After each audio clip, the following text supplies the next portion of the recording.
Welcome, everybody, on this rainy or soon to be rainy, depending on where you are, Friday, November 14th.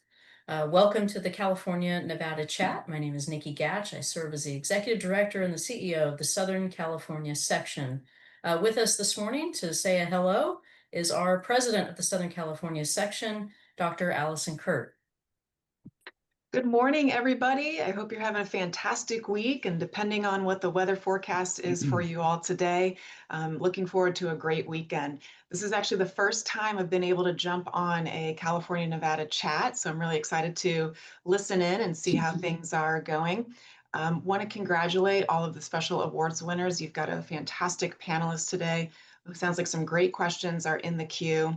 And this is actually going to be the last CANV chat with Craig Kessler, because next month is going to be focused on CLIPT, one of our sponsor partners, and they've done some great presentations for the California Teaching and Coaching Summit in the past. So great content there. So we'll give Craig a little bit of time off for the holidays. But thanks everybody for joining. This program has been really successful for all of our areas. A lot of individuals are finding a lot of value in the information being shared. So thank you all so much for joining today, and enjoy your rainy weather if you're getting some your way. Great. Thanks, Allison. Thanks for joining us. I'd like to welcome our friends up north, the Northern California section, and representing the section is Executive Director Caitlin Doyle. Caitlin, welcome. Hey, thanks, Nikki. Welcome, everyone, and good morning. Happy Friday. It's hard to believe that we are winding down and getting ready for the holidays. So, yeah, just thinking of everyone as they kind of get through the holiday season with their staffs and their family, and really hope that everyone takes some time to relax and recharge too. So, definitely needed. We look forward to seeing everyone here shortly for our awards night on December 7th at Green Valley, and then the next day following with the annual meeting where we have our Hall of Fame inductions this year. So lots going on in NorCal, and we're looking forward to that. So thanks, Nikki. Thanks, Caitlin. Look forward to coming up to your meeting, and then ours will be the following week, where we'll recognize these four great professionals along with all of our section award winners. So in addition to Craig Kessler with our legislative update, we have four special guests.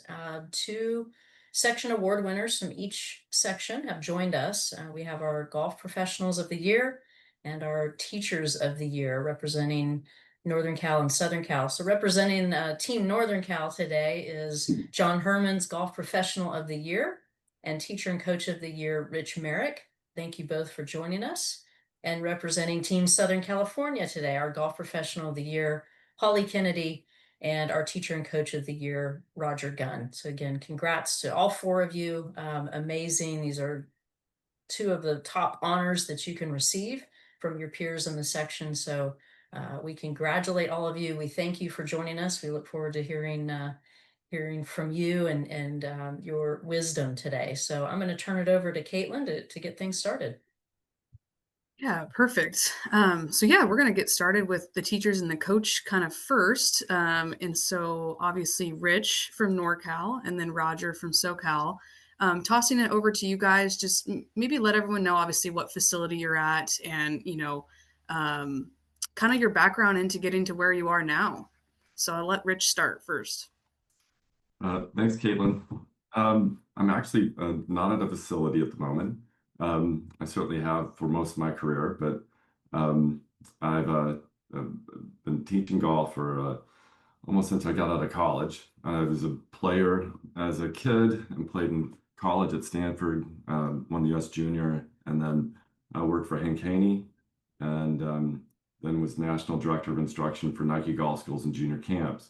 So I taught kids for a very long time, and especially at Pebble, the kids all over the world. But then currently what I do is I'm more of a performance coach. I have a degree in counseling psychology, and I work with Julie Elion with a bunch of professionals and people who compete at all levels, whether juniors or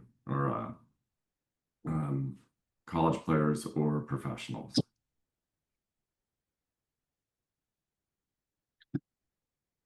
Great. Thanks, Rich. I'll toss it over to you, Roger. Yeah, I'm at a course, or not a course, a facility called the Golf Development Complex. It's a very nice driving range in Southern California, Moore Park area. We're in the um, shadow of the Reagan Library, if anybody's ever been there. And so it's been a great place to teach. Allison is right over the hill from me. So if I ever have a question, I can just yell over the hill and she can help me with that. Yeah, I've been there, I guess, about 8 years now. And I was across the street at Tierra Rajada before that. Like Rich, although my resume doesn't match Rich's, there was a player, and gosh, I mean, I can remember back when I was a kid in high school. I didn't know anything about anything. I had a great passion for learning about the swing and learning to get better, and I guess that passion carries through to today. I still enjoy, uh, both getting great information and disseminating information too in the best way I can to help my students. So it's a real win-win for everybody, I think. Great. Well, thank you guys. Now the hard questions. So you got the intros out of the way. So I'll start with Roger on this one first. What core teaching philosophy kind of guides your guys' approach when you're teaching players? Well, it really is player dependent because, some people drive a Volkswagen. They like their Volkswagen. It starts every morning. It goes down the road, and their Volkswagen is in the ditch, and they want their Volkswagen out of the ditch. They don't want a Ferrari. They don't want a Maserati. They just want their car out of the ditch. So that's one kind of person to teach. The other person drives in with the Volkswagen and says, I want to trade in. I want to upgrade here. And so, I'm looking very closely at the sequence of movement, because that can be something that is a direct roadblock to someone creating a powerful and repeatable motion. So I'm always in tune with that. And then at the end of the day, the only thing the golf ball knows is what the club head is doing to it. So I want to see, in terms of the shot they're trying to hit and the shots they are hitting, what's the difference? If someone has, maybe a great player has lost their draw, they can't draw the ball.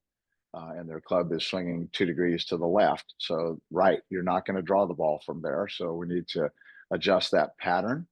Um, or if the club golfer is slicing it into the trees, we need to straighten out the face and path relationship to get it to go straighter. So it really, it's a difficult question to answer. Staying in tune with how the club is approaching the ball. Is it going to produce a reasonably powerful and repeatable motion? So I suppose that's the number one thing that my radar screen is up for when it comes to technique. And so that would be, I guess, my core belief into what needs to happen to play this game well. I like that analogy. What about you, Rich? Wonderful, Roger. I started out being, really fixing golf swings, where no matter what player would come, really helping them with their golf game where they're at, but basically fixing.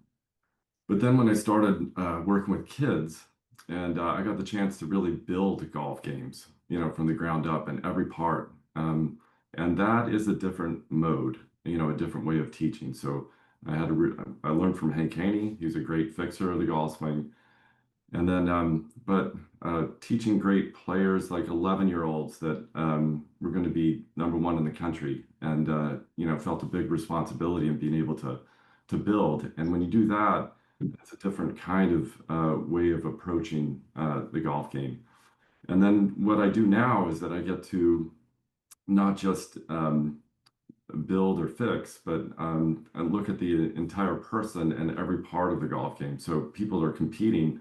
I get to look at their mechanics of the golf swing, but also, how they're practicing, how their mental approach off the golf course, on the golf course, when they're competing, how they're warming up, every aspect of it. And I get to really listen to every player and have the time to be able to find out how can they really improve beyond what just mechanics are. So I really enjoy what I do now. Yeah, that's excellent. I'll go back to you, Rich, for this question, but can you maybe define like a breakthrough moment you had maybe with one of your students that really made you realize, oh, I love this coaching thing and this is something my passion? Oh wow. There's so many. Uh, um, I again, I think that I really, thinking back to like, I um, really enjoyed teaching kids and helping them progress and not only be able to win tournaments and get to where they want to be, but get into colleges that they wanted, helping them and their families. But times when it was beyond just they're not performing well, but then being able to really talk to the parents and the kids and find out what's going on, and then change things up, helping them get aligned with maybe better ways of doing things, and then their performance really improves and they suffer less and they enjoy the game a lot more. And I've had many experiences like that. That's really been wonderful. And now I want to say that I teach tour players, and on teams like that. But then I also have, let's say, I have a college player who really just wanted to make her college team, and she was having a lot of trouble with her coach and emotionally and struggling, and being able to help her not only do that and then be able to perform and learn how to perform a lot better, and then become, be able to qualify for tournaments and be the number one player in our team. No matter who it is, I just like to really enjoy helping them as a person to get to where they want to be. So I hope that answers the question. Yeah, no, that's great. That's really cool. How about you, Roger? Yeah, I love Rich's answer there. Fantastic. Gosh, I mean, I went from playing to teaching 30 years ago, so it's a long time ago. I learned fairly early on that I was pretty good at it and I enjoyed it. So that it wasn't necessarily a standout moment, but I think that um, just recently, the kind of stuff that I really love is there was a young lady. She started taking lessons when she was a sophomore in high school. Um, she couldn't swing it more than 83 miles an hour on a bet, and so though she was a nice enough golfer and enjoyed golf, I didn't think that college golf was maybe in her future, at least not at a very high level. When she was a junior in high school that summer, she laid a 92 on me on the track, man. I didn't say a word. I just got up off my little seat there and just hugged her because I thought, wow. So there she has some upside potential. And by golly, I think she's maybe going to play number one for Georgetown in their next tournament. So, I mean, that is, sweetest girl in the world, working hard.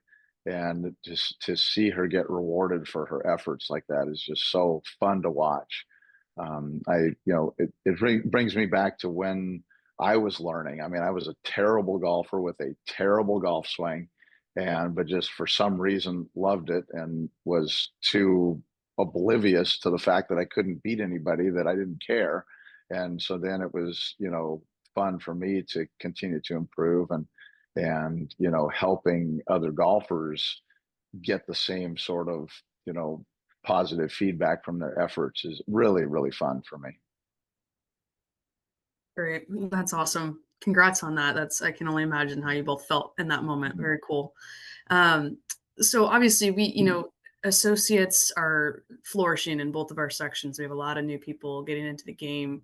So as the teacher and coach, which is, obviously the highest honor as a teacher, what would you say to some of the younger people that are learning how to teach? What feedback do you have for them? Advice? Where should they start? What should they do?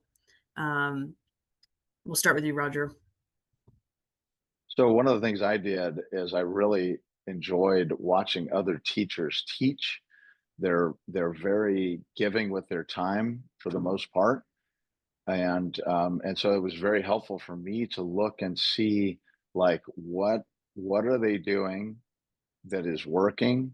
You know, what am I seeing? What would I maybe do differently or whatever? But it gives you a chance to learn in a live environment without you having to have the pressure of, you know, I have to perform right now with this person. So watching other coaches teach is a fantastic thing to do. I know Rich, you know, mentioned that with teaching or working with Hank Haney. And so continue to hone your skills like crazy, and you know, be an expert in impact and ball flight so that you can at least be knocking on the right door when you're with your student. You know, that, you know, back in the day, they used to think, okay, if you snap hook a ball that you've come over the top. And so that would be directly wrong, completely incorrect. And then I would call that knocking on the wrong door. So now with the advent of TrackMan and better information out there, at least we can knock on the right door and have a chance for people to get better in front of your eyes. They get better, they have fun, you have fun helping them, and it's a good thing. So being an expert in impact and ball flight, I think, is huge. I think that probably against the teaching world, but I would say the next step is the biomechanics of it, the sequencing, all that good stuff. I mean, that's sort of like the icing on the cake. But when it comes to, you know, a club golfer playing the game and playing the game better and enjoying it more, I think that being an expert in impact and ball flight is very helpful. And then keep a pulse on what is working and what's not in terms of communication. You know, there are certain things that I'll say to people, and whenever I say this one thing, they always laugh. And other times, you know, it's something like, well, I might tell somebody a concept or whatever, and it didn't resonate as quickly as I would want it to. And so continuing to refine the message and get better at that as well, I think is important for the newer teacher. Great, Roger. That's wonderful. I think that, and the question again, I just I don't believe it. Just for young associates, kind of like what advice would you give them, or where to go? And yeah. Again, I think that exactly what Roger said, you know, watching other teachers teach, it's just like playing. You know, you can't really learn how to play out of a book. And so watching YouTube or, you know, learning out of a book, learning how to teach, you know, watching teachers really teach. Hank Haney would say this, is that I'd watch him for hours, I mean, years. And the thing is that he said, you know, if you're smart enough to ask the question, you're smart enough to answer it. And, you know, and so yourself. And so the thing is, like, by watching him teach, I would think it through and figure out why I was doing something, and then I would really learn it.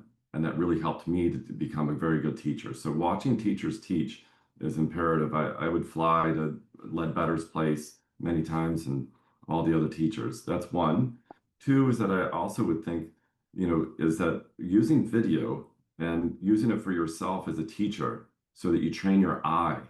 So you're not only just learning ball flight laws and so forth, but your eye gets so good at being able to see what's actually going on in the swing at swing speed, is a great skill to have. And so I would recommend that.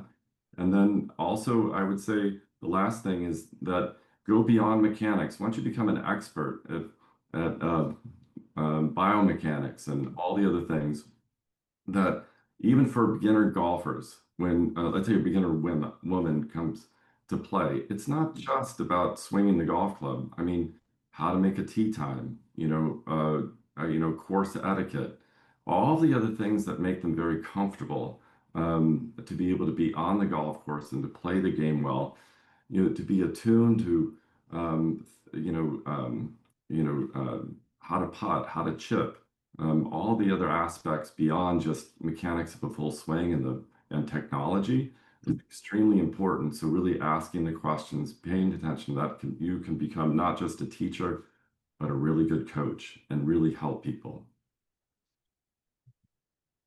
Fabulous. Thanks, Rich. Okay, we have a fun question for you guys, and then we'll wrap up and toss it to the golf pros of the year. But let's hear what your favorite club in your bag is and your favorite golf course in California. So we'll start with you, Rich. I'm sorry, what was the question? Your favorite club in your bag and your favorite golf course in California. Great. Favorite club in my bag, probably my putter that I've had ever since I was in college. So I love that thing. And so Mhm. I know some people change all the time, but I happen to have kept with my putter forever. So and then my favorite course, um, definitely Pebble Beach. So Mhm. spent a lot of time there. Spent 15 summers at Robert Lou RLS, staying, and then 10 weeks of camp with kids, US Opens, and I just love that place. So thanks.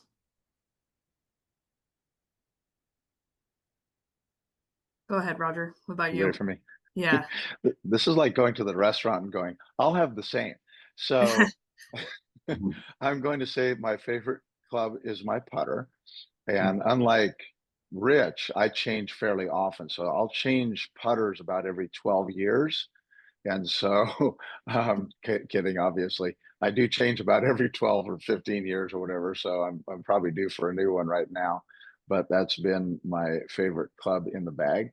And my favorite golf course, Yeah. Mhm. Pebble Beach. Oh, no Pebble way. Beach. Huh. So the reason why Pebble is probably the finest golf course in the world is that not only is it beautiful, it has the best risk reward.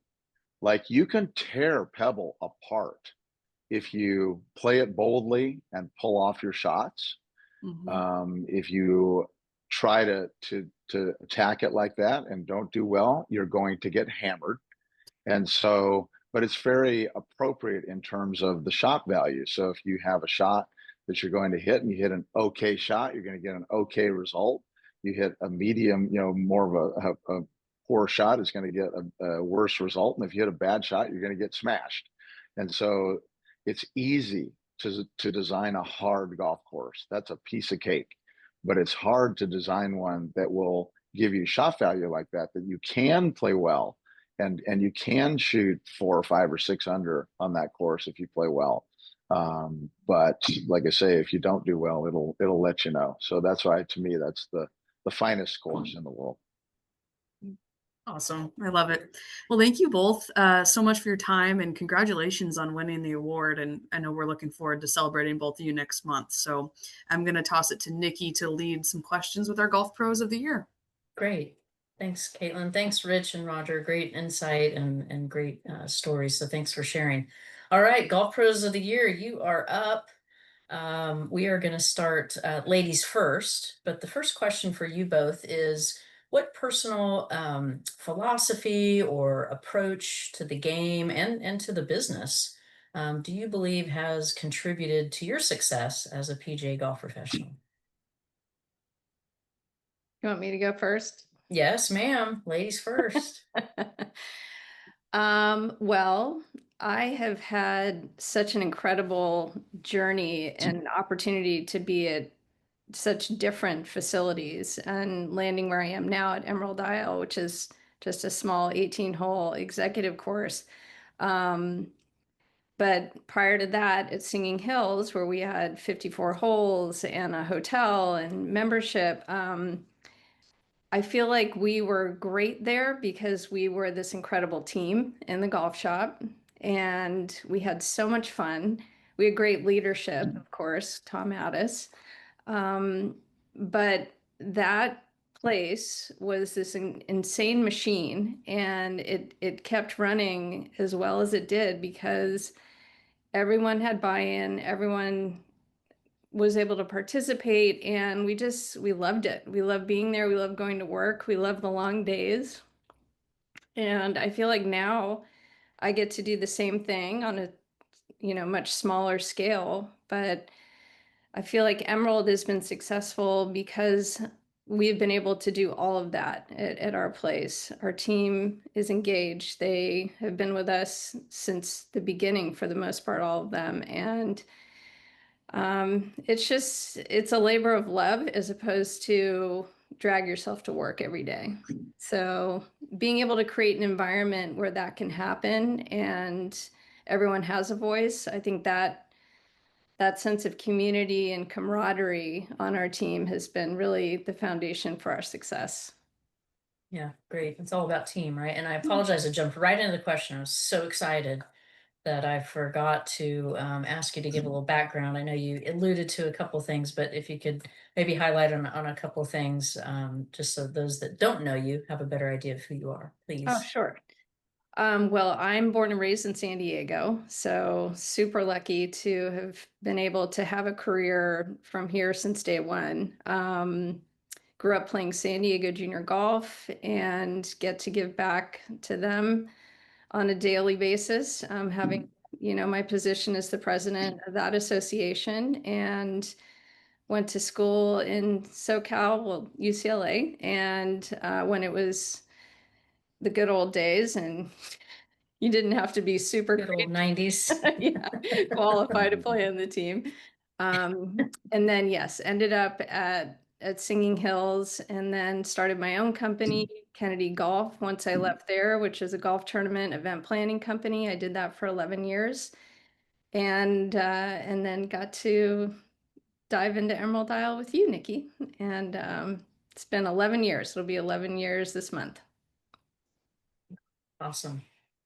Well, congrats again on everything, and certainly with this award. John, welcome. It's nice to meet you. Can you give us a little background on yourself, please? Yeah, absolutely. Thanks, Nikki. Yeah, my name is John Hermans. I'm the director of golf at Montreux Golf and Country Club here in Reno, Nevada. I just finished my 14th year here at the same place. I absolutely love Montreux. Not just the facility and the members, but also for me, the area is perfect. I'm kind of an outdoorsman, and originally from Wisconsin, and I interned here. I went to Ferris State professional golf management school, so did the internships around the country. I was that guy that, for my second internship, wanted to find somewhere as far as possible away from the Midwest just to get out and explore when I was in college, and I had these chances. And I didn't even know where Reno was. I was that guy that was like, oh, that's Las Vegas, right? And like, no, it's 7 hours north. But when I got out here, I had no idea, again, that it was this outdoorsy place and I could hunt and fish and do all these sort of things. So the area itself is awesome, but I love the facility. Again, just finished my 14th season. Next year will be 15. Started here in 2010. I played golf since I was 5 years old. Decided I wanted to be a golf professional when I was like in 8th grade. And I worked at the country club back home since I was 12 or 13 years old. And some of the pros there had gone to Ferris State. And I was like, oh, cool. I can go to college and do this for a living. And like I said, decided on that when I was in 8th grade and kind of never looked back. And it's been awesome. I just love, I love where I'm at, and I love, what I get to do every day. That's awesome. Well, I know it's a special place. I haven't been there yet, but maybe we can come up there and visit you. So I'll switch it to you. What's your personal philosophy or an approach you take to the industry that's contributed to your success or maybe the success of your team? Yeah, I would say that the biggest thing, again, honestly, it becomes a little bit easier to have this sort of philosophy when you've been at the same place for so long and you get to know the members so long. But our kind of thing, especially within our golf department here, when we do orientations at the beginning of the year, is like, how can we find a way to say yes, no matter what, right? We always say within reason, but especially being at a private facility. But I think it applies to public, wherever you're at, whatever role you're in within golf or any customer service job. In the end, we're customer service that just happen to work at a golf facility. So for me, I always feel like it's how can we say yes? How can we go above and beyond to take care of the membership or guests or anybody that's coming to our facility? And again, it becomes fun. I've always said it's kind of fun to give good customer service.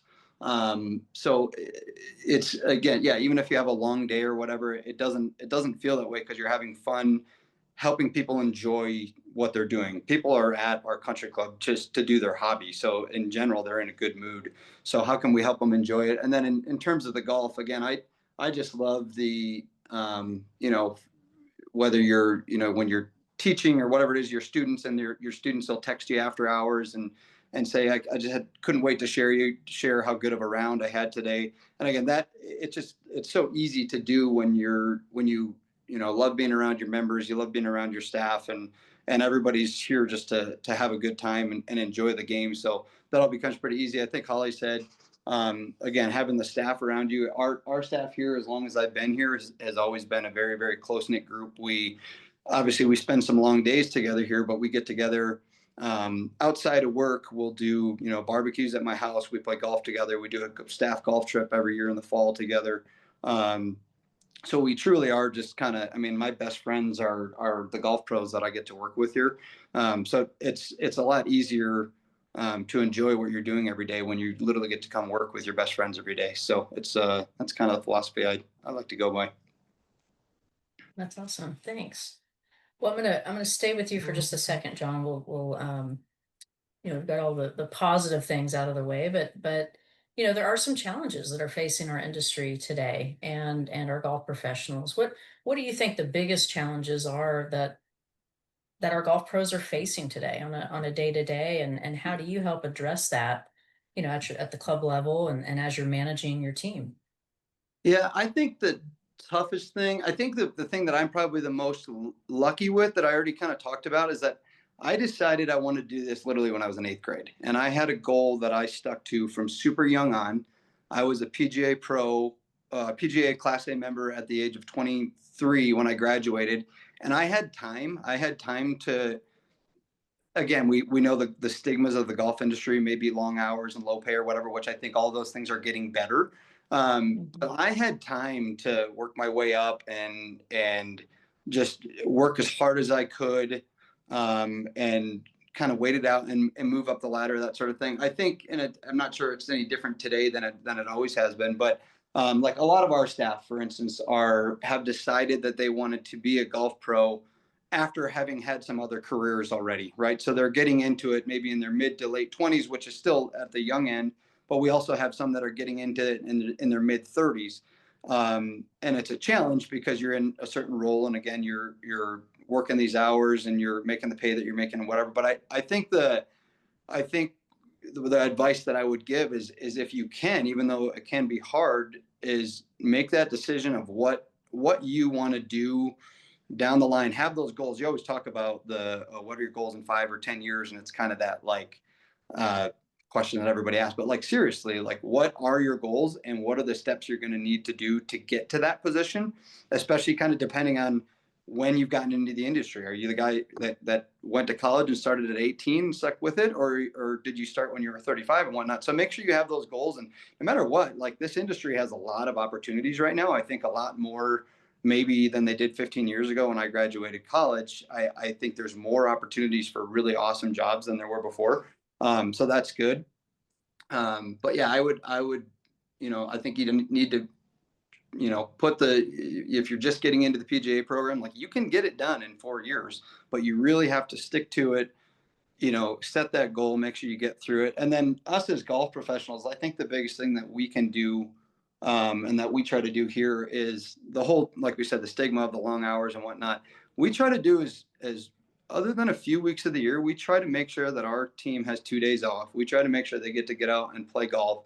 We try to make sure that we try to avoid that burnout as much as possible and have some of that downtime in the wintertime. So I think that's important in our industry in general, to try to evolve that a little bit. So it's not this stigma of the only day you're ever going to get off is Monday and you're going to work these hours. It's we don't have to do that. We can change that.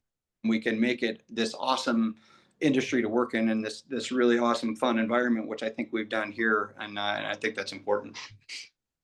Great, thank you. Holly, same question. What are the biggest challenges, and how are you helping to address those and helping your team navigate that? Yeah. Well, clearly we're living in a very expensive time. And for me, reflecting back on when I started in this industry, which is in the early 90s, it's a completely different world now. So everything John said, from that perspective, as far as what golf pros are faced with and how are you gonna pay your bills, that's a serious concern. But also, to his point, there are so many ways that you can diversify yourself in this business, and everyone's deal is so different.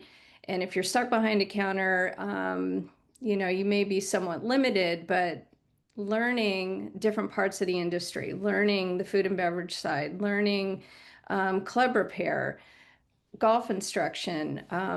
If you're willing to put in the time, you know, and the hours and the commitment, there are many ways that you, I think, can financially make it work for you. And then, you know, the quality of life is just, to me, it's unmatched in any other business. Being able to work with friends and work with incredible people and go travel places and see things. I think it's really important for people that are getting into the industry to know that, and but they also have to put in the work. They have to put in the work. From a bigger perspective, as far as the industry goes, I've been so lucky to learn as much as I have in the different environments that I've been in, the different clubs I've been in. And now for us and my husband John, our mission is to really kind of break that mold of, you know, stuffiness in golf. And it's there are so many people out there that that want to play golf and want to learn it and want to go to a golf course, but maybe are intimidated to do so. And our mission has been to make it accessible and fun and affordable and low stress. And I believe that just about every property, except for maybe super high-end privates, can have that philosophy and can extend that to get people, you know, engaged and to have them come and enjoy it and feel like they can be a part of this game. So I think the industry needs to continue to, you know, promote small golf and promote clinics and promote more recreational, fun, themed type events to, I don't know, just make golf something that everyone wants to do instead of just a few people want to do. Absolutely. Well, we definitely saw, you know, the effects of that after COVID. We were one of the few things you could do. And it just brought so many new people to the game, and now our job is to keep them in the game, right? Or it brought people who had left the game. So great insight. You both pretty much answered my next question, but I want to do one quick one if you can. Just one last piece of advice for a young professional getting into this industry. Holly, I'll start with you.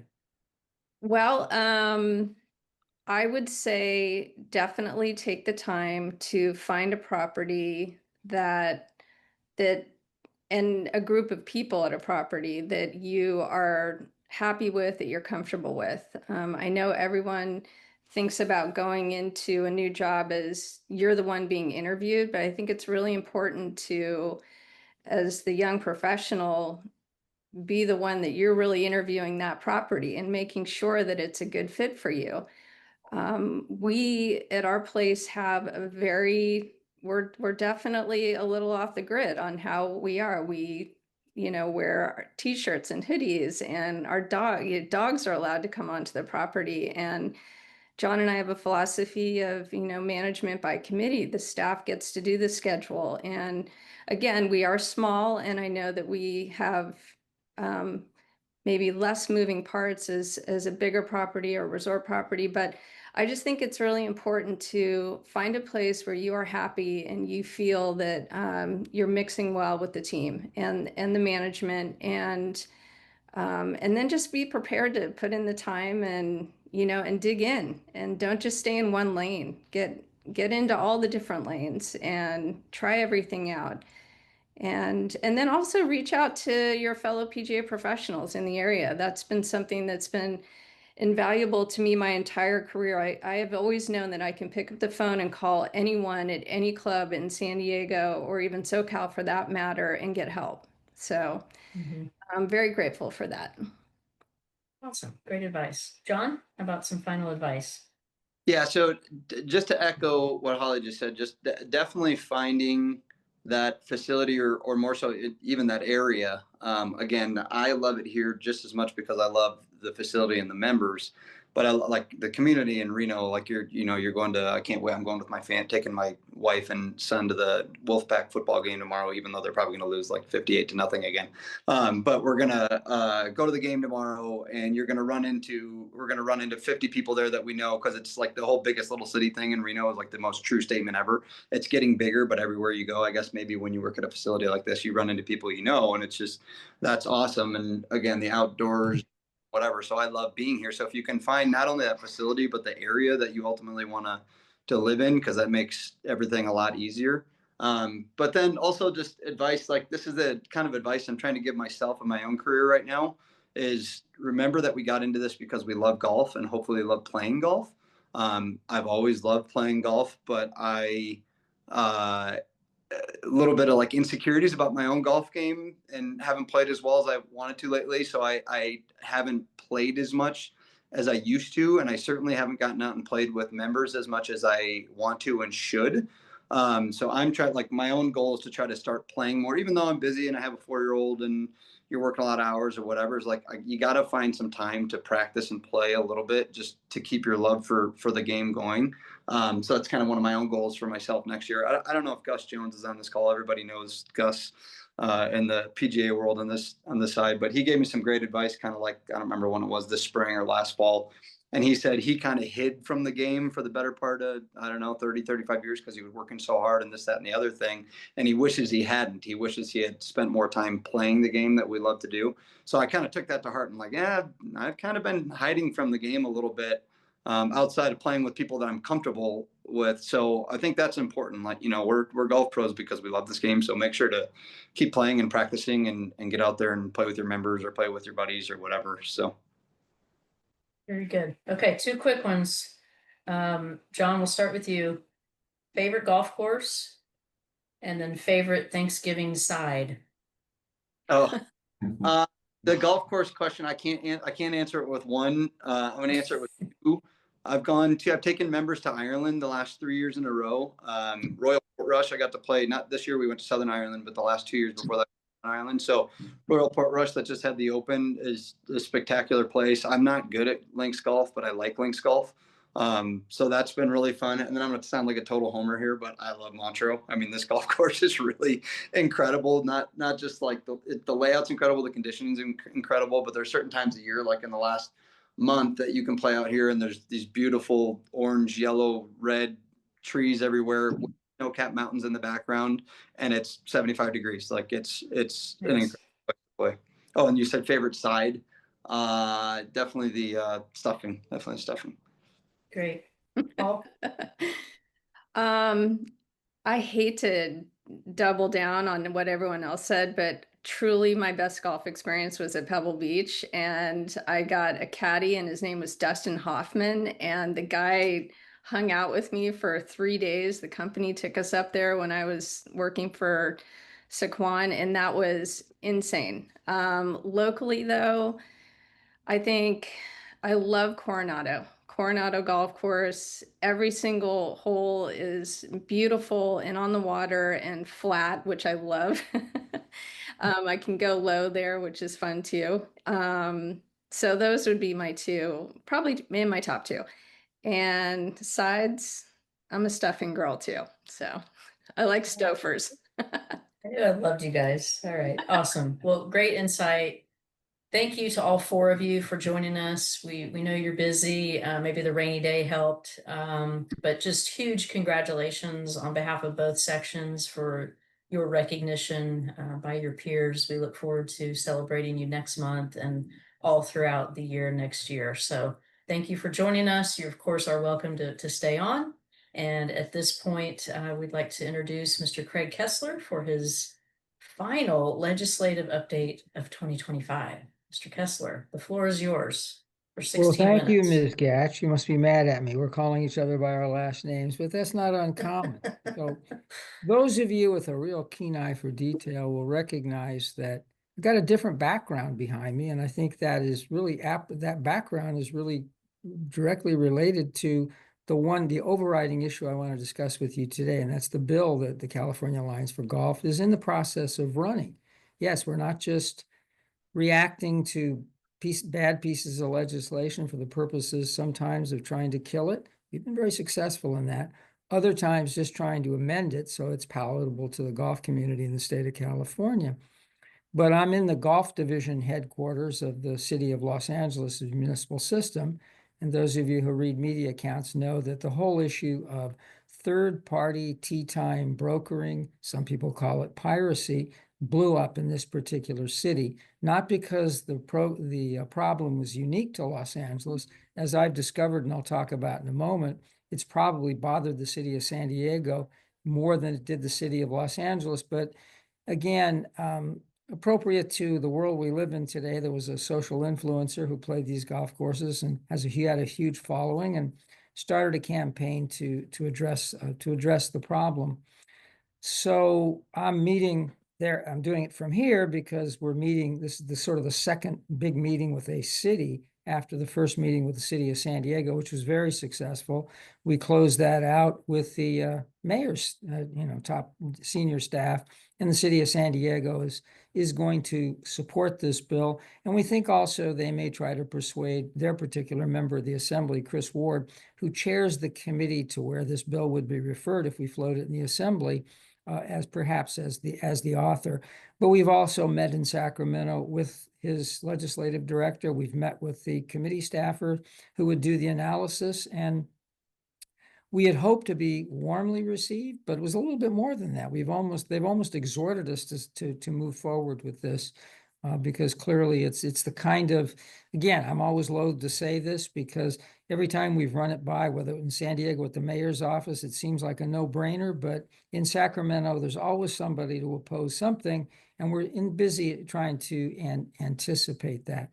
What the bill would do would do for the golf industry with various different forms of what are called the Restaurant Reservation Anti-Piracy Acts have done for about 14 states, most recently in the last 2 years for the states of New York and Florida.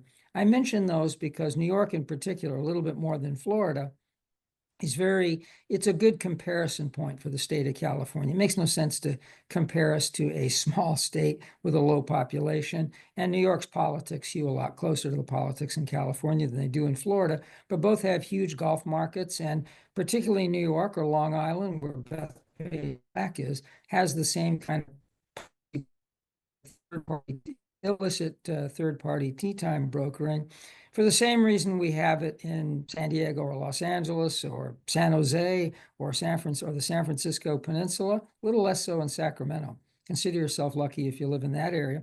And that's because the supply to demand ratio is awful. And often the suppliers offer if you're a golfer and thus a demander, we're very packed. As an example, for that reason, that creates, but to the degree to which a lot of these municipalities think it's their obligation with their municipal golf courses to provide the game at affordable, accessible levels and to cater to high schools, junior programs, and various other things, PGA Junior League, Youth on Course, SCGA Junior, all those kinds of things, and first tee programs. Even at this, I probably shouldn't say this publicly, but Torrey Pines allows the high school teams to play there for free. Now you compare the fee being charged to someone who's on vacation in July from Chicago, and you don't want to tell them that the group in front of them didn't pay anything to play a course that they paid hundreds of dollars per person to get an advance booking reservation. But even at that charge, San Diego is charging particularly their residents below market rates for the kind of facility that Torrey Pines is. It may not quite be Pebble Beach, but sometimes it fancies itself at not being too far behind. The difference being that Pebble Beach is a privately held business and Torrey Pines is, operated and maintained by the city of San Diego. Thus, the people who live in San Diego own the facilities, and that creates a very, very different dynamic.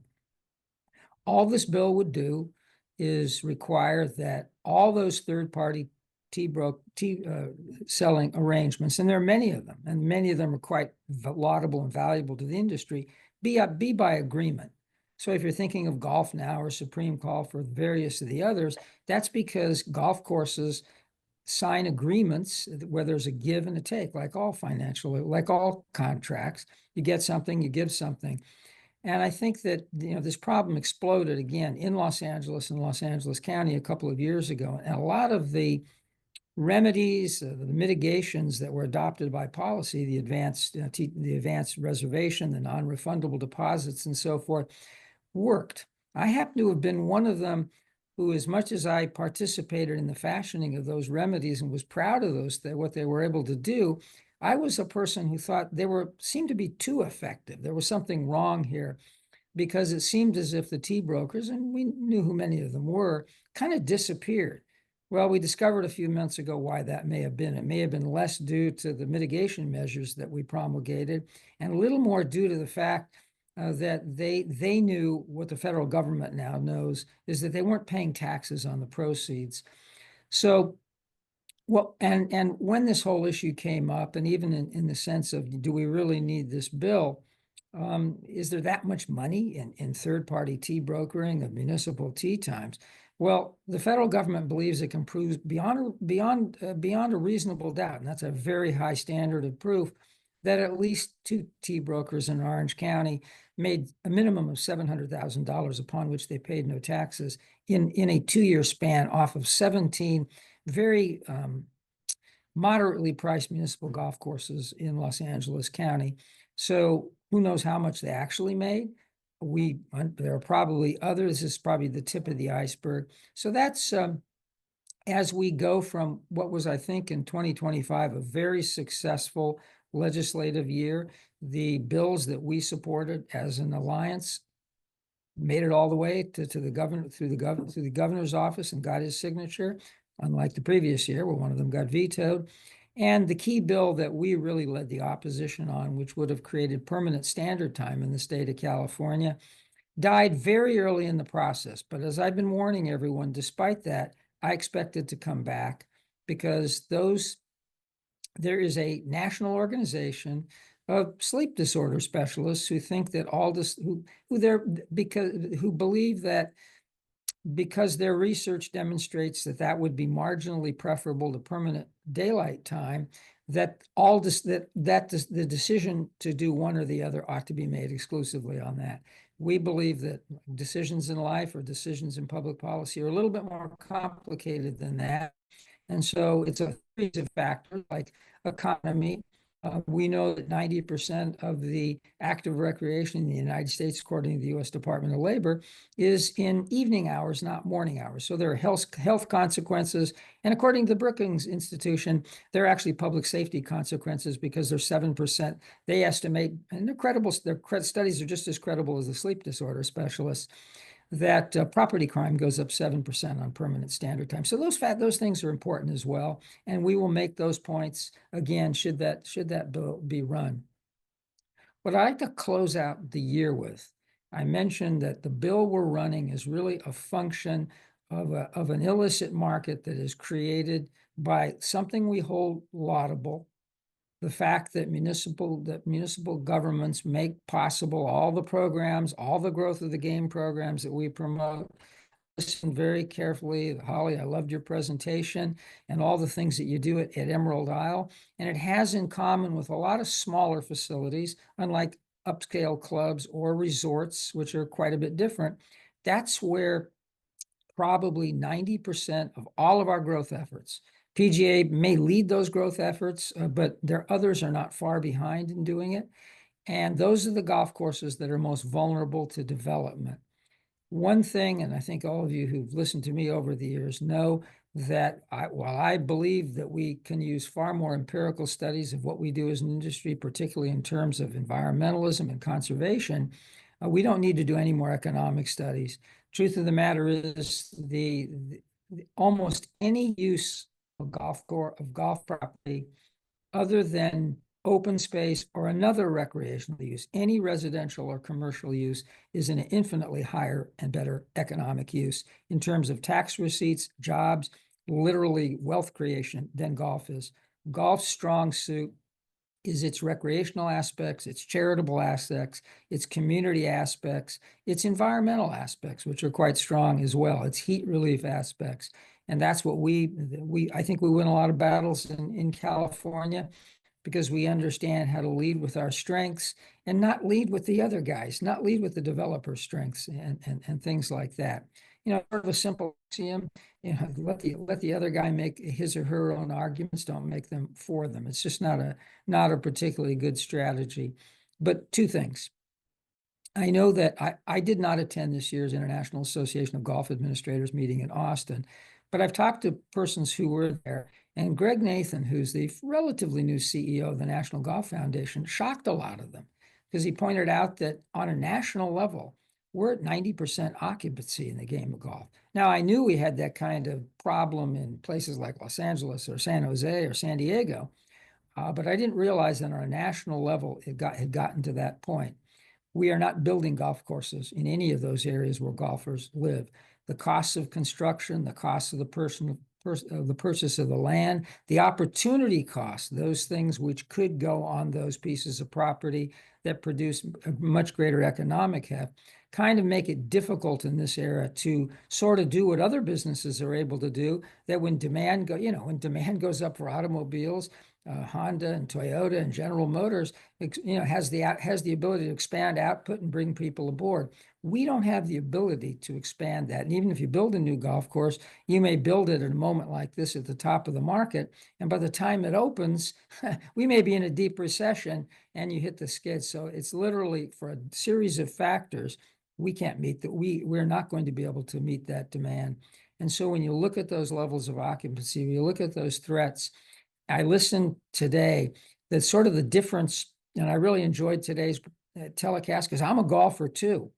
And maybe not a great one, although I played a lot better once upon a time than I do today. I'm aware of the PGA pros, heard that before. When guys like me show up and can you resurrect? They say I can't make you young again, but I might be able to get you to hit the ball a little square. So I play golf too, and I love listening to that. And I envy the fact that you sort of have the exciting, the sexy, the luxurious, the fun part of the game. The reason that people play golf. But I just want to close with the bill we're running, what Greg Nathan shared at this national conference, what we understand in terms of illicit tea marketing, of the supply to demand ratio, and the specific problems that golf has in meeting. We're just not a very elastic industry, as an economist would point. In fact, not much at all. In fact, inelastic would be the way I would characterize it. To understand, we also need to focus on those fundamental issues to understand and understand the relationship between our desire to grow and our ability to grow. That doesn't mean it's impossible, but it does mean that maybe we have to think a little differently, to do a little differently, to meet somewhat different challenges. And I suggest that in the 2020s, those challenges are vastly different from the 1980s or 1980s, a world apart. And I sometimes we get a little bit frustrated that even at a national level, we don't even though my successor at the SCGA, Kevin Fitzgerald, because everyone reads Four magazine, right? I love the opening of his Four magazine piece in the latest issue, when he was one of the key speakers at something called a community golf summit in Southern California, which SCPGA and NCPGA participated in, as did the rest of the alphabet soup. He asked everyone in the audience, he pointed out that there were 460 golf courses in Southern California. How many thought there'd be 500 in 10 or 15 years? Not one hand raised up.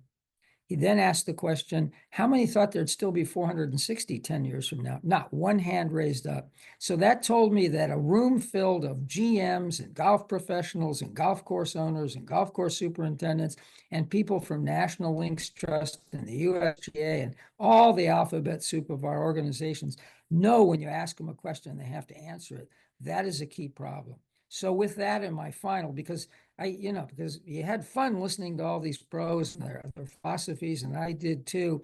Now I got to bring you down a little bit and get us to focus back, not because I'm a pessimist, but because I'm the ultimate optimist. I think if we can face those things down head on, put them square in the middle of the table, I think the people I've worked with a long time in this industry are capable of addressing, meeting, and overcoming those challenges.